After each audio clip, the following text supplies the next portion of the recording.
Hi, this is Tim from InstantPianoGenius.com, and I've been a professional keyboard player for 20 years. I've been on stage about 7,000 hours total playing piano, and I've been in rehearsal and recording studios with top-notch musicians who have also played with Journey, Rick Springfield, Billy Idol, Melissa Etheridge, Alice Cooper, Richard Marx, Michael Jackson, Boz Scaggs, Barry White, Nancy Wilson, Aretha Franklin, Michael McDonald, Kenny Loggins, Elvis Costello, Macy Gray, and dozens of others.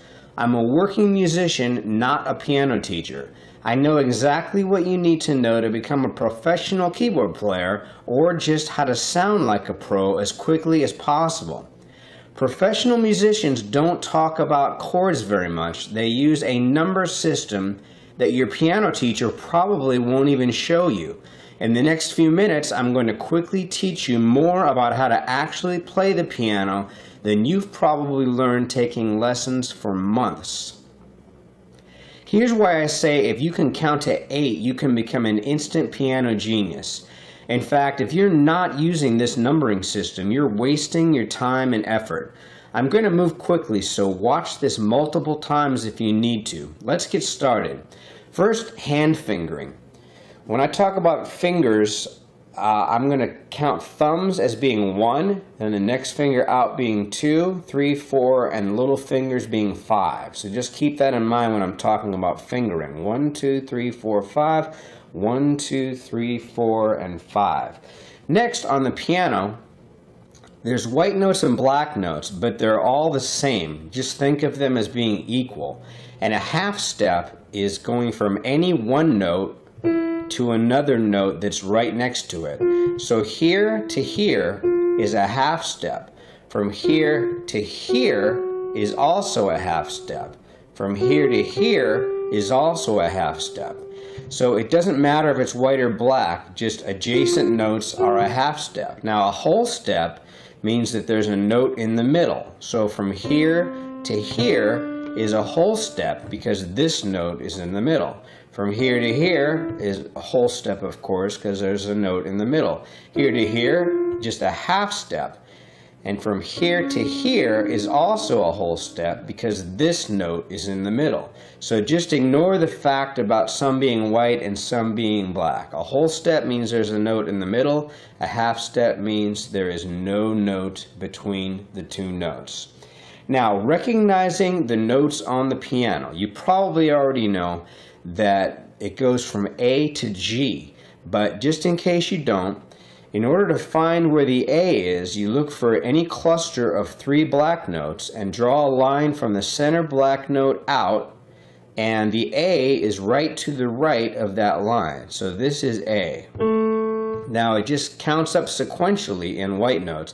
A, B, C, D, E, F, G.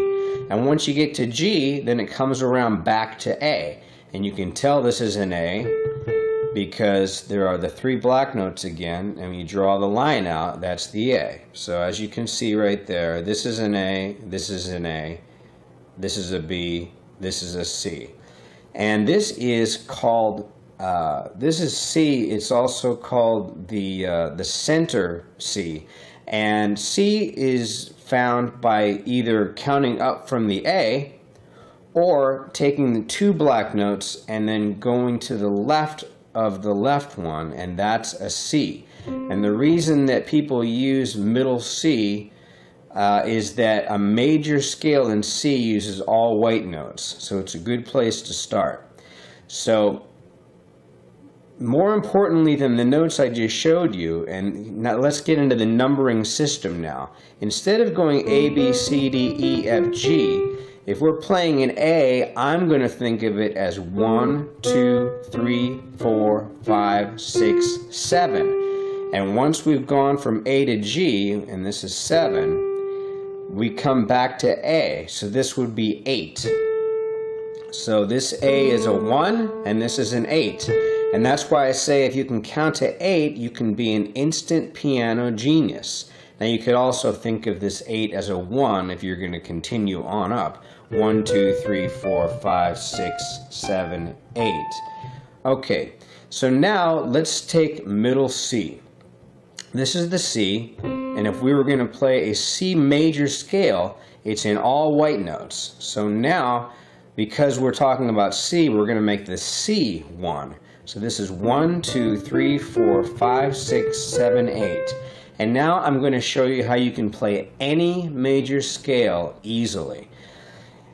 Okay, a major scale is all whole notes, meaning you're going from here to here. That's a whole step because there's a note in between.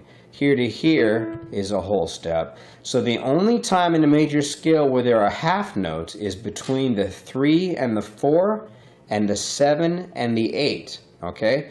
Besides the 3 and the 4 and the 7 and the 8, every other note is a whole step. So once you know 3, 4, and 7, 8 are the only half steps, to play C, you go 1, 2, 3, and then from 3, 4 is a half step, and then you go whole step, whole step, whole step, and then from 7 to 8 is a half step.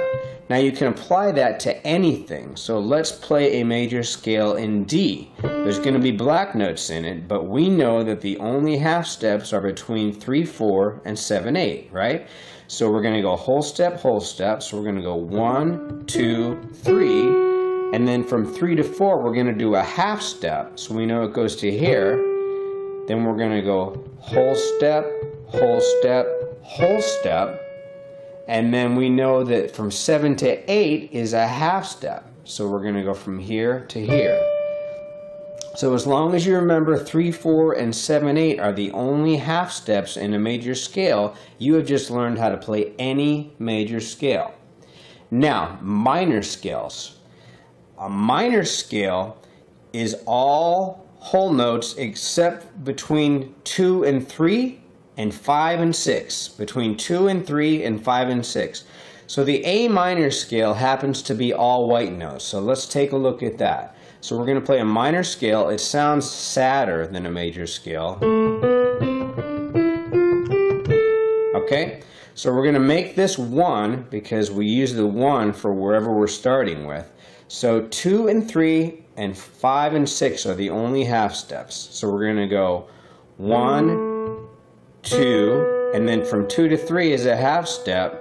And then we're going to go 4, 5, and then from 5, 6 is a half step, and then it's all whole steps, 7, 8. Now that we know that, we can play any minor scale. So let's do it in E, okay? So this is an E. So we know it's whole steps except between 2, 3, and 5, 6. So this is E minor. 1, 2, and then from 2 to 3 is a half step. Then 4, 5. Now we know between 5 and 6 is a half step. 6, and then 7, 8. Now that's how you play any minor scale. Now here's some excellent news. You don't really have to play those scales very much. I'm not going to push you to be able to play those scales, but now that I've shown you that, you can do it. So you know how to find that information. So let's move on.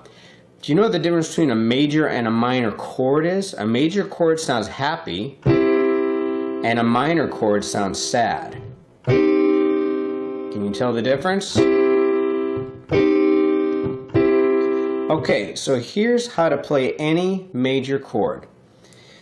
We're going to use C because C is all white notes, so it's easier to see. But a major chord uses the 1, the 3, and the 5. So you're going to use your 1, 3, and 5 fingers, and also you're going to use the 1, 3, and 5 notes in a major scale. So we can find out that the notes in this major scale in C are 1, 2, 3, 4, 5. So we're just going to use 1, 3, and 5. Alright, so here's how you can figure out how to play any major scale. Just look at how many notes are in between each of these chords. Between the 1 and the 3, there are 3 notes. 1, 2, 3. And between the 3 and the 5 are 2 notes. 1 and 2. Alright? So now that we know that, we can play any major scale. It's just the 1, 3, and the 5, and you're going to be leaving 3 notes between the 1 and the 3, 2 notes between the 3 and the 5. Now once we can play C, playing F and G are exactly the same. They're all white notes. So if I leave my hand like a claw and slide up, I can play F, 1, 3, 5, 3 in between, 2 in between, and I can play G. I know it's G because that's the note that my thumb is on. That's a G. That's a G major. Now, we can play any major chord. So let's try to play a D major. Okay, we know our thumb's going to go on D. And then if we don't know what notes to find, we're just going to count up 3, 1, 2, 3. Put our third finger there. And then we're going to count up 2, 1, 2. And put our fifth finger there. Okay, so that is a D major. Now that we know the D, if we make our fingers hand like a claw, we can also play an E and an A because they're exactly the same. Slide up and move over. That's an E chord. We know it is because that's where my thumb is. And then slide up again. That's an A chord. I know that because that's where my thumb is. All right? You can do that with any major chord. Just leave 3 notes in between your first and third, 2 notes in between your third and fifth. Easy as that. Now, how to play any minor chord. The only difference between a major and a minor chord is that the third finger plays 1/2 step lower. Okay? So to change a C major chord into a C minor chord, you just take your third finger and you move it down 1/2 step. So when you look at the spaces in between for a minor chord, you've got 2 keys in between your first and third finger and 3 keys in between your third and fifth finger. Now that you know that, you can play any minor chord. If you can play C minor, by freezing your hand in a claw, you can slide up and play F minor. You can also play G minor.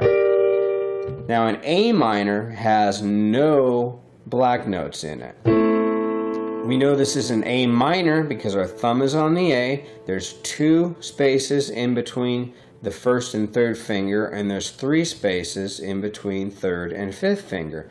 Now that I can play A minor, I can play D minor. I know that's a D because my thumb's there. And E minor. I know that's an E minor because my thumb is there. And that's how you can play any minor key. Just put your thumb on the first note that you're trying to play and then pick out the spaces. It's as simple as that.